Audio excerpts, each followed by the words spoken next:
ಎಲ್ರಿಗೂ ನಮಸ್ಕಾರ. ನಾನಿವತ್ತೊಂದು ರುಚಿಯಾಗಿರುವ ಮಟನ್ ಸಾರು ಮಾಡಿದ್ದೇನೆ. ತುಂಬ ಅಂದರೆ ತುಂಬ ರುಚಿಯಾಗಿತ್ತು. ಈ ವಿಡಿಯೋವನ್ನು ಪೂರ್ತಿಯಾಗಿ ನೋಡಿ, ಹಾಗೆ ನೀವು ಕೂಡ ಮನೆಯಲ್ಲಿ ಟ್ರೈ ಮಾಡಿ. ಮಸಾಲೆ ರೆಡಿ ಮಾಡ್ಕೋಬೇಕು. ಕೊಬ್ಬರಿ ಎಣ್ಣೆ ಹಾಕ್ಕೊಳ್ತಾ ಇದ್ದೇನೆ. 1 ತುಂಡು ಚಕ್ಕೆ, 2 ಏಲಕ್ಕಿ, 2 ಲವಂಗ, ಅರ್ಧ ಸ್ಪೂನು ಸೋಂಪು, 1 ಸಣ್ಣ ತುಂಡು ಜಾಯಿಕಾಯಿ, 3 ಈರುಳ್ಳಿಯನ್ನು ಉದ್ದವಾಗಿ ಕಟ್ ಮಾಡಿ. ಈಗ ನೋಡಿ, ನಾವಿದನ್ನು ಚೆನ್ನಾಗಿ ಫ್ರೈ ಮಾಡ್ಕೊಳ್ಬೇಕು. ಈ ಥರ ಮಟನ್ ಸಾರು ಮಾಡಿದಾಗ ಮೂಡೆ ನೀರು ದೋಸೆಗೆ ತುಂಬ ಚೆನ್ನಾಗಿರ್ತದೆ.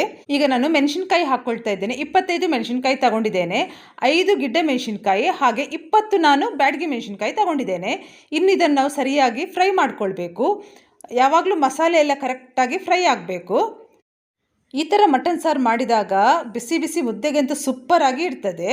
ನೋಡಿ, ಈಗ ನೋಡಿ, 1 ಹಿಡಿ ಮತ್ತು ಒಂದು ಸ್ವಲ್ಪ ಕೊತ್ತಂಬರಿ ಬೀಜವನ್ನು ಹಾಕ್ಕೊಂಡಿದ್ದೇನೆ. ಹಾಗೆ 1/4 ಸ್ಪೂನು ಮೆಂತೆ, 1 ಸ್ಪೂನು ಕಾಳುಮೆಣಸು, 1.5 ಸ್ಪೂನು ಜೀರಿಗೆ ಹಾಕ್ಕೊಂಡು ಚೆನ್ನಾಗಿ ಇದನ್ನು ನಾವು ಫ್ರೈ ಮಾಡ್ಕೊಳ್ಬೇಕು. ಮಸಾಲೆ ಫ್ರೈ ಆದಾಗ ಒಳ್ಳೆ ಘಮ ಬರ್ತದೆ, ಪರಿಮಳ ಚೆನ್ನಾಗಿ ಬರ್ತದೆ. ನೋಡಿ, ಈಗ 1/4 ಸ್ಪೂನು ಸಾಸಿವೆ ಹಾಕ್ಕೊಳ್ತಾ ಇದ್ದೇನೆ. ಇನ್ನು ಇದನ್ನು ಸರಿಯಾಗಿ ನಾವು ಫ್ರೈ ಮಾಡ್ಕೊಳ್ಬೇಕು. ಮಸಾಲೆ ಚೆನ್ನಾಗಿ ಫ್ರೈ ಆಗಿದೆ. ಈಗ ನಾವು ಇದಕ್ಕೆ ಕೊತ್ತಂಬರಿ ಸೊಪ್ಪನ್ನು ಹಾಕಬೇಕು. ನಾನು ಸ್ವಲ್ಪ ಕೊತ್ತಂಬರಿ ಸೊಪ್ಪನ್ನು ಹಾಕ್ತಾ ಇದ್ದೇನೆ. ಕೊತ್ತಂಬರಿ ಸೊಪ್ಪು ಹಾಕಿದ ನಂತರ ಸ್ವಲ್ಪ ಇದನ್ನು ಈ ರೀತಿ ನಾವು ಮಿಕ್ಸ್ ಮಾಡ್ಕೊಳ್ಬೇಕು. ಮಸಾಲೆ ಚೆನ್ನಾಗಿ ಫ್ರೈ ಆಗಿದೆ. ಈಗ ನಾವು ಇದಕ್ಕೆ ಬೆಳ್ಳುಳ್ಳಿ ಹಾಕ್ಕೋಬೇಕು. 15 ಹೆಸರು ಬೆಳ್ಳುಳ್ಳಿಯನ್ನು ಹಾಕ್ಕೊಂಡಿದ್ದೇನೆ. ಇದು ಸಿಪ್ಪೆ ಸಮೇತ ಹಾಕ್ಕೊಂಡಿದ್ದೇನೆ. ಸ್ವಲ್ಪ ಈ ರೀತಿ ಮಿಕ್ಸ್ ಮಾಡಿದರೆ ಸಾಕು. ಈಗ ತೆಂಗಿನಕಾಯಿ ತುರಿಯನ್ನು ಕೂಡ ಹಾಗೆ ನಾವು ಚೆನ್ನಾಗಿ ಹುರ್ಕೊಳ್ಬೇಕು. ನಾನಿಲ್ಲಿ 1.5 ತೆಂಗಿನಕಾಯಿಯನ್ನು ತಗೊಂಡಿದ್ದೇನೆ. ಅರಿಶಿನ ಹಾಕ್ಕೊಂಡಿದ್ದೇನೆ, ಹಾಗೆ ಕರಿಬೇವು ಸೊಪ್ಪು. ಅರಿಶಿನ ಯಾವಾಗಲೂ ನಾವು ಈ ರೀತಿ ನಾನ್ ವೆಜ್ ಎಲ್ಲ ಮಾಡುವಾಗ ಕರೆಕ್ಟಾಗಿ ಹಾಕಬೇಕು.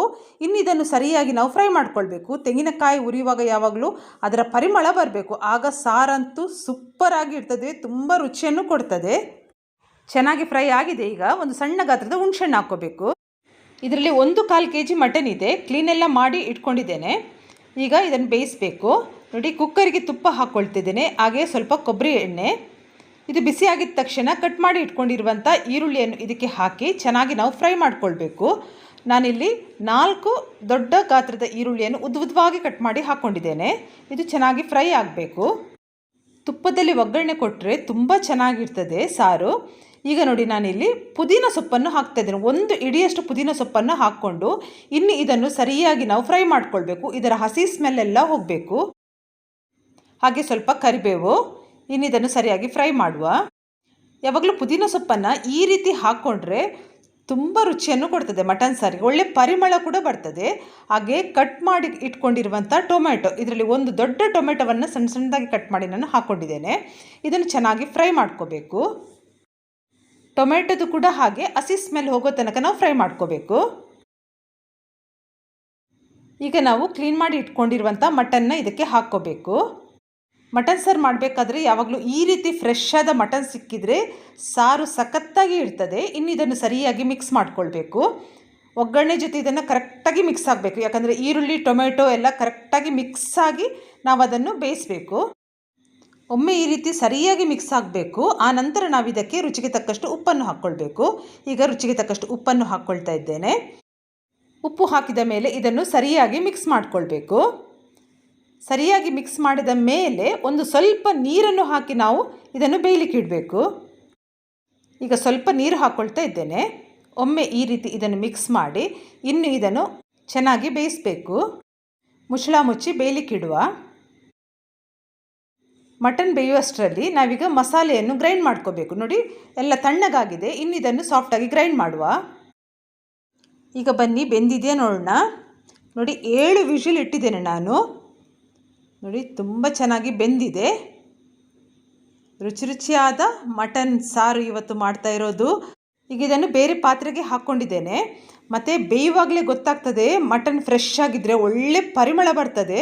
ಈಗ ಗ್ರೈಂಡ್ ಮಾಡಿ ಇಟ್ಕೊಂಡಿರುವಂಥ ಮಸಾಲೆ ಇದಕ್ಕೆ ಹಾಕಿ ನಾವೀಗ ಹದ ಮಾಡಿಕೊಳ್ಬೇಕು.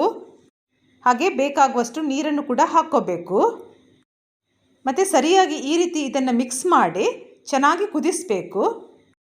ಮತ್ತು ಈ ಮಟನ್ ಸಾರು ಜೋಳದ ರೊಟ್ಟಿಗೂ ತುಂಬಾ ಚೆನ್ನಾಗಿರ್ತದೆ.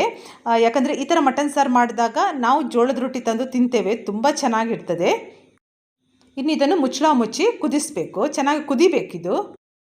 ಬನ್ನಿ, ಈಗ ಕುದೀತಾ ಉಂಟಾ ನೋಡುವ. ನೋಡಿ, ಚೆನ್ನಾಗಿ ಕುದಿ ಬರ್ತಾ ಉಂಟು. ಇನ್ನೂ ಸ್ವಲ್ಪ ಕುದಿಬೇಕು. ಒಮ್ಮೆ ಈ ರೀತಿ ಮಿಕ್ಸ್ ಮಾಡುವ. ರುಚಿಯಾದ ಮಟನ್ ಸಾರು ಈ ಮಟನ್ ಸಾರು ಇದೆಯಲ್ಲ, ಒಮ್ಮೆ ತಿಂದವರು ಖಂಡಿತ ಪದೇ ಪದೇ ತಿಂತೀರಿ. ಉಪ್ಪು ಕಡಿಮೆ ಇದ್ದಲ್ಲಿ ನಾವು ಹಾಕ್ಕೋಬೇಕು. ಉಪ್ಪು ಹಾಕಿದ ಮೇಲೆ ಇನ್ನೊಮ್ಮೆ ಇದನ್ನು ಈ ರೀತಿ ಮಿಕ್ಸ್ ಮಾಡಿ ಇನ್ನೂ ಸ್ವಲ್ಪ ಇದು ಕುದಿಬೇಕು. ಮತ್ತು ಮಟನ್ ಸಾರು ಮಾಡುವಾಗ ಸ್ವಲ್ಪ ಲಿವರ್ ಮಿಕ್ಸ್ ಮಾಡಿದರೆ ತುಂಬ ಚೆನ್ನಾಗಿರ್ತದೆ.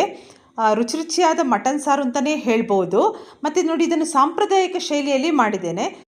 ನಿಜ ಹೇಳಬೇಕು ಅಂದರೆ ಇದರ ಪರಿಮಳಕ್ಕೆ ನೀವು ಕಳೆದು ಹೋಗ್ತೀರಾ. ಅಷ್ಟೊಂದು ಪರಿಮಳ, ಅಷ್ಟೊಂದು ರುಚಿಯಾದ ಮಟನ್ ಸಾರು. ಒಮ್ಮೆ ಇದನ್ನು ಈ ರೀತಿ ಸರಿಯಾಗಿ ಮಿಕ್ಸ್ ಮಾಡ್ಕೊಳ್ಳೋಣ.